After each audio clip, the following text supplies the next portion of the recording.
నేను ఇక్కడే ఉండాలని మేము వెతుక్కుంటూ వచ్చినప్పుడు ఈ విలేజ్ అంటే లోపలికి వెతుక్కుంటూ వచ్చాం. మీరు నిజంగా మేము అనుకోవటం ఏంటంటే మీరు కూడా మిగిలిన ఎమ్మెల్యేల మాదిరిగా కర్నూలు టౌన్లో ఉంటారేమో అనుకున్నాం. ఎందుకంటే హైదరాబాద్కి దగ్గర కాబట్టి మిగిలిన చాలామంది ఎమ్మెల్యేలు కర్నూలు టౌన్లో ఉంటున్నారు. తీరా చూస్తే మీరు ఒక పల్లెటూరులో చూస్తే పాత ఇంట్లో ఉంటూ ఉన్నారు. మాకు ఆశ్చర్యం వేసింది నిజంగా ఇది చూసిన తర్వాత. ఇది ఎక్కడున్నాము ఎక్కడ లేదని కాదు, మా పెద్దలు సంపాదించిన ఇది, మా పెద్దలు దీంట్లో ఉంటే మాకు గౌరవం. మనమందరం టౌన్కి పోతే ఇక్కడ ఇంట్లో ఎవరు ఉండాలి? Yes sir. అలాంటి పరిస్థితి లేకుండా మా పెద్దలు ఎందుకు కట్టించినారు ఇంత పెద్ద ఇల్లు? ఇక్కడ ఉండి ప్రజలకు సేవ చేయాలని మా కుటుంబం ఇప్పుడే కాదు, మా తాతల కాలం నుంచి ప్రజలకు సేవ చేసుకుని పోతుంది. కానీ మా నాన్న తర్వాత రాజకీయం మొదలైంది అందరికీ.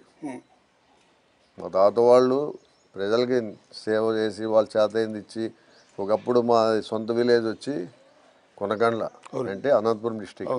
మా నాన్నని ఇక్కడ దత్తకు తీసుకున్నారు. ఓకే.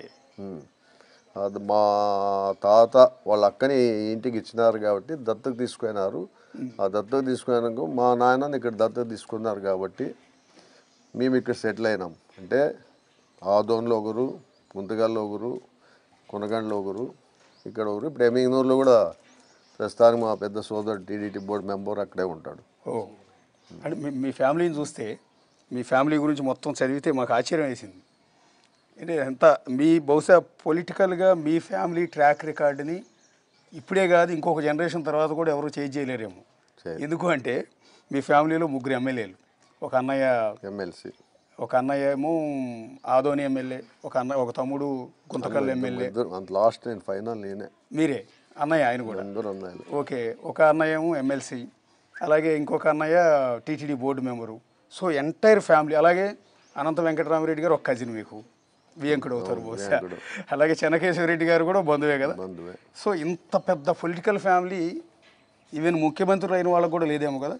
అది మనకి చెప్పలేము, వేరే రాష్ట్రాలు ఎక్కడ ఉన్నారేమో తెలియదు కానీ మన రాష్ట్రంలో లేరు. సో ఇంత పెద్ద ఫ్యామిలీ అయినా కూడా ఎక్కడ దాన్ని పెద్దగా ఎక్స్పోజ్ చేయరు అనుకుంటా కదండి. ఎక్కువ ఎక్స్పోజ్ అయ్యాక ఎందుకు, ఏం అవసరం ఉంది?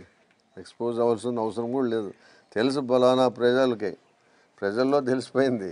వాళ్ళ కుటుంబంలో మాకు అందరు సేవ చేసి, ఇప్పుడు నేనోడే కాదు మా పిల్లలు కూడా ప్రజాసేవ చేస్తున్నారు. ఎవరు ఉద్యోగాలు చేయడం లేదు, ఎవరు వ్యాపారాలు చేయడం లేదు, అంతా ప్రజాసేవనే వాళ్ళకి.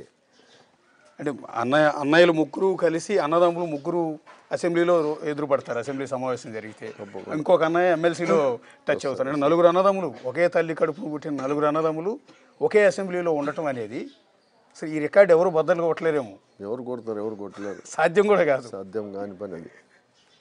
కానీ ఇంతమందికి టికెట్ ఇవ్వడం కూడా గ్రేట్ కదండి. ఎందుకంటే మేము నమ్ముకున్నాక, ఒక పార్టీని నమ్ముకున్నాక ఆ పార్టీకి నమ్మకంగా ఉంటాం కాబట్టి మాకు సీట్లు ఇస్తున్నారు. అది ముఖ్యంగా. రాత్రి అన్నయ్య గారిని కలిసాము.